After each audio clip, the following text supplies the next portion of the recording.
Ist euch das schon mal aufgefallen? Manche Leute tun so, als würdet ihr euch seit Jahren kennen. Dabei habt ihr sie gerade erst vor 5 Minuten getroffen. Sie schütten euch sofort ihre intimsten Geheimnisse aus. Fangen an mit kleinen Bitten. Kannst du mal kurz? Und könntest du vielleicht? Und dann werden diese Bitten immer größer und größer. Und plötzlich merkt ihr, ihr seid zum Statisten in eurem eigenen Leben geworden. Gefangen in einem Drehbuch, das jemand anders für euch geschrieben hat. Wie kommt das? Ist das Zufall? Nein, niemals. Diese Leute testen euch, still und heimlich, bevor sie euch in ihre Fänge bekommen. Und die meisten von uns merken diese Manipulation nicht mal. Heute zeige ich euch die 7 Tests, die Manipulatoren schon beim ersten Händedruck durchführen. Ich erkläre euch nicht nur, wie sie funktionieren, sondern auch, wie ihr in diesem Spiel unsichtbar werdet. Denn sobald ihr den Mechanismus hinter dem Vorhang erkennt, ändert sich alles. Der erste Test: Wie stabil sind eure Grenzen? Wenn ein Manipulator Kontakt zu euch aufnimmt, will er als erstes wissen, wie weit kann ich bei dem gehen? Aber er greift nie direkt an. Stattdessen kommt er genau dann mit einer Last-Minute-Bitte, wenn ihr keine Zeit habt. Ich stecke gerade echt in der Klemme. Kannst du mir kurz helfen? Hier wird nicht eure Hilfsbereitschaft getestet, sondern euer Mut, Nein zu sagen. Wenn ihr ohne zu zögern, klar, kein Problem sagt, notiert er sich innerlich, bei dem sind die Grenzen flexibel, den kann ich benutzen. In der Psychologie nennt man das einen Grenztest. Die Person will herausfinden, wie schwach eure Verteidigungslinie ist. Viktor Frankl sagte, zwischen Reiz und Reaktion liegt ein Raum.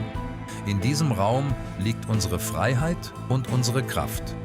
Manipulatoren messen genau aus, wie groß dieser Raum bei euch ist. Wenn ihr reflexartig Ja sagt, ist dieser Raum zerstört.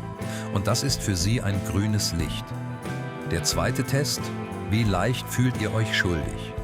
Ein Manipulator will wissen, wie einfach kann ich bei dieser Person ein Schuldgefühl auslösen. Dafür bauen sie emotionale Fallen. Letztes Mal hast du mir nicht geholfen. Ich hoffe, diesmal nimmst du dir Zeit für mich. Oder noch raffinierter, du bist wirklich was Besonderes, so jemanden wie dich trifft man heute kaum noch. Schmeichelei fürs Ego. Und direkt danach kommt die kleine Bitte. Was hier passiert: Sie verwandeln euer Bedürfnis, wertvoll zu sein, kombiniert mit Schuldgefühlen, in einen Druckmechanismus. Carl Jung sprach vom Schattenarchetyp. Menschen vergraben die Seiten an sich, die sie nicht mögen, tief in sich. Und diese unterdrückten Aspekte tauchen in schwachen Momenten wieder auf. Manipulatoren nutzen eure Angst, als böser Mensch dazustehen, als Trumpfkarte. Weil ihr euch als guter Mensch positionieren wollt, könnt ihr dieses scharfe Nein nicht aussprechen. Denn Ablehnung fühlt sich an, als würdet ihr diesen unterdrückten Schatten akzeptieren. Aber die Wahrheit ist, Nein zu sagen ist kein Zeichen von Bosheit, sondern essentieller Selbstrespekt. Der dritte Test: Wie schnell reagiert ihr? Seid aufmerksam. Manipulative Persönlichkeiten beobachten ganz genau, wie schnell ihr auf Nachrichten antwortet. Wenn ihr auf jede Nachricht innerhalb von Sekunden reagiert, zeigt das, ihr seid emotional jederzeit verfügbar. Vielleicht sogar hungrig nach Anerkennung. Sozialpsychologische Studien zeigen, Menschen, die extrem schnell reagieren, werden in Beziehungen als weniger autoritär wahrgenommen. Manipulatoren nutzen das aus. Eure schnelle Antwort bedeutet in ihrer Welt: Diese Person ist bereit, ihre Zeit für mich zu opfern. Ich kann ihre Prioritäten nach meinem Belieben formen. Aber passt auf, sie werden euch nie mit der gleichen Geschwindigkeit antworten. Stunden vergehen, manchmal Tage. Warum? Weil auch das Teil des Plans ist. Sie testen eure Geduld, eure Unsicherheit, den Wert, den ihr ihnen beimisst. Wenn ihr trotz der Wartezeit immer noch hohes Interesse zeigt, ist das für sie eine unbezahlbare Information. Dieser Mensch ist von mir abhängig. Ich kann mit ihm umgehen, wie ich will. Der vierte Test: Wie stark sind eure emotionalen Reaktionen? Manipulatoren beobachten Sekunde für Sekunde, wie ihr auf kleine, absichtlich herbeigeführte negative Situationen reagiert. Zum Beispiel ignorieren sie euch in einer Menschenmenge oder fallen euch mitten im Satz ins Wort. Dann beobachten sie hinterhältig eure Reaktion. Wenn ihr diese Respektlosigkeit hinnehmt und schweigt, unterwürfiges Profil. Wenn ihr euch übermäßig aufregt, euch rechtfertigt, panisch erklärt, emotional überempfindlich und leicht zu lenken. Hochsensible Menschen scheinen hier benachteiligt. Aber die Kehrseite sieht ganz anders aus. Eure Sensibilität ist kein Makel, sondern ein entwickeltes Radarsystem. Ihr fühlt tiefer. Ihr bemerkt feine Nuancen, die sonst niemand sieht. Das Problem ist nicht, dass ihr sensibel seid, sondern wie ihr diese Fähigkeit steuert. Wenn ihr eure Sensibilität wie eine offene Wunde liegen lasst, statt sie als Schutzschild zu nutzen, ist das eine offene Einladung zur Ausbeutung. Der 5. Test: Wie leicht öffnet ihr euch? Manipulatoren sind maskierte Meister des Zuhörens. Bei den ersten Begegnungen stellen sie endlose Fragen, ermutigen euch mit vorgetäuschter Neugier zum Sprechen. Aber achtet auf die Falle. Sie selbst geben fast nichts über sich preis. Was hier geprüft wird: Wie leicht gebt ihr eure Verteidigung auf? Wie schnell teilt ihr eure Privatsphäre, eure Ängste, eure weichsten Stellen? Diese Informationen sind die Kugeln, die später auf euch gerichtet werden. Wenn ihr eines Tages einen Konflikt habt: Du warst ja schon wegen deiner Mutter verletzt, daher kommt diese Seltsamkeit. Oder: Ich weiß, du steckst in der Klemme, aber diesmal musst du wirklich ein Opfer bringen. Der Dunning-Kruger-Effekt tritt hier ironisch auf. Menschen, die ständig reden und übermäßig viele Informationen teilen, haben oft weniger innere Tiefe. Manipulatoren wissen das. Wenn ihr mehr Worte verbraucht als nötig, können sie eure Leerstellen leicht identifizieren und dort eindringen. Der 6. Test: Wie stark sind eure sozialen Bindungen? Fragen wie ist das Verhältnis zu deiner Familie? Hast du Freunde, auf die du dich verlassen kannst? Mit wem im Büro stehst du eng? Klingen harmlos.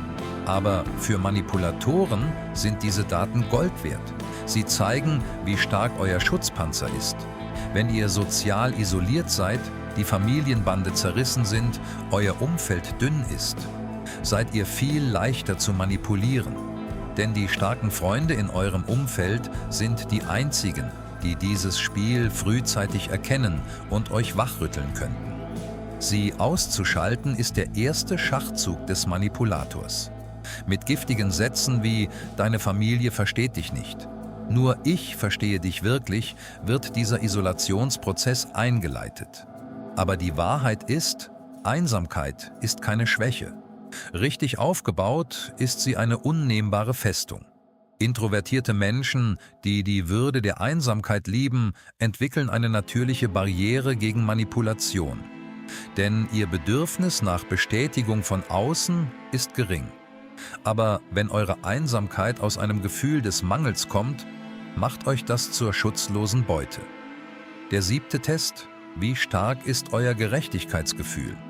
Manipulatoren erweisen euch scheinbar uneigennützige kleine Gefälligkeiten, laden euch plötzlich auf einen Kaffee ein, überreichen ein kleines Geschenk oder lassen euch im Subtext die Schuld spüren, ohne direkt zu sagen: Ich habe dir damals geholfen.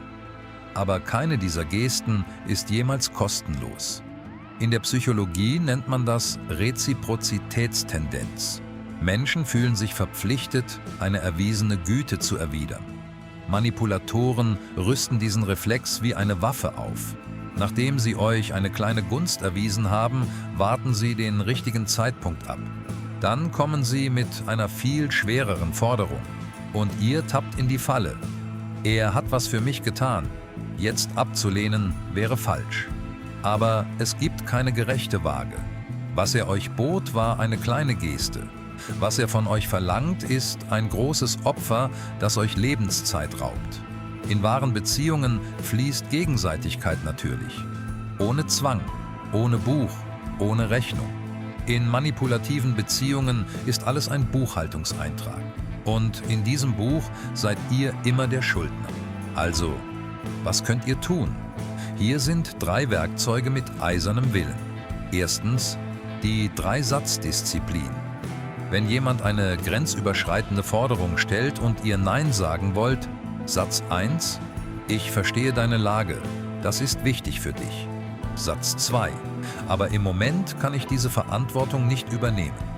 Satz 3: Ich hoffe, du hast Verständnis für meine Grenze. Keine weiteren Erklärungen, keine Ausreden, keine Selbstverteidigung. Nur eine elegante, aber unerschütterliche Grenzlinie. Zweitens, die Grey Rock Methode. Wenn ihr gezwungen seid, Kontakt mit einer manipulativen Person zu haben, werdet emotional völlig starr. Gebt kurze, klare Antworten.